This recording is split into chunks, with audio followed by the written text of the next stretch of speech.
The Brain Crypto channel appreciates your continued support. David Schwartz's previous ownership of 40,000 Ethereum tokens, which he sold for $1 apiece, was made public today. He used the proceeds to finance the construction of solar panels on his house, a decision that would now bring almost $100 million. Just so you know, he would have never gone through with the deal if he had the slightest inkling that the price of cryptocurrencies could skyrocket to that extent. Nobody knew, not even the brilliant dreamer David.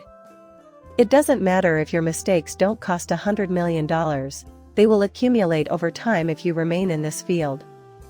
Those were easier to whip up while everything was fresh. But this is far from a picnic. Everyday occurrences are impossible to foresee, even for the most clairvoyant and imaginative thinkers. Where did we obtain 40,000 Ethereum tokens, though? That is the actual question. Was he entangled in some sort of trade or transaction to get into that? Ethereum tokens weren't even on his radar, I'm afraid.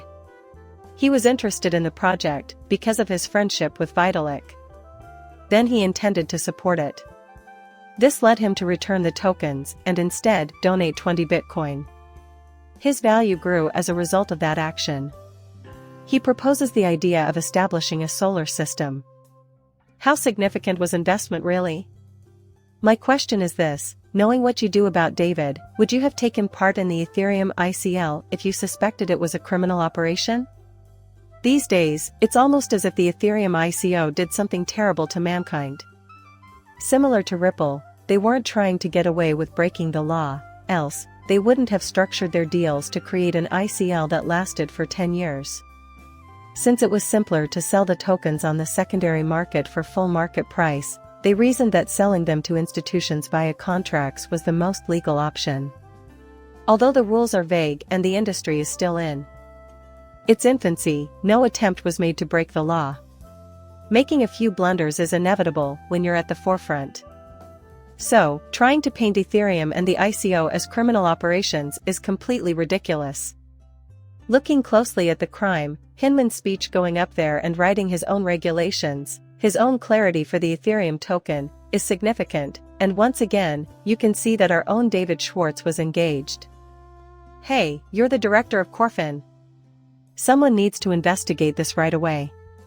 Okay. Also, the Ethereum link you provided. You have a financial stake because your prior employer had ties to the Ethereum. You should not have been lectured on ecosystems in their most basic form. No one has the authority, first and foremost, to reveal information to one market participant while concealing it from others. That kind of stuff shouldn't happen ever. If someone were to give the speech, it most certainly wouldn't have been Hinman. Quite a few people may be involved with that, of course. A comprehensive investigation is necessary in this case.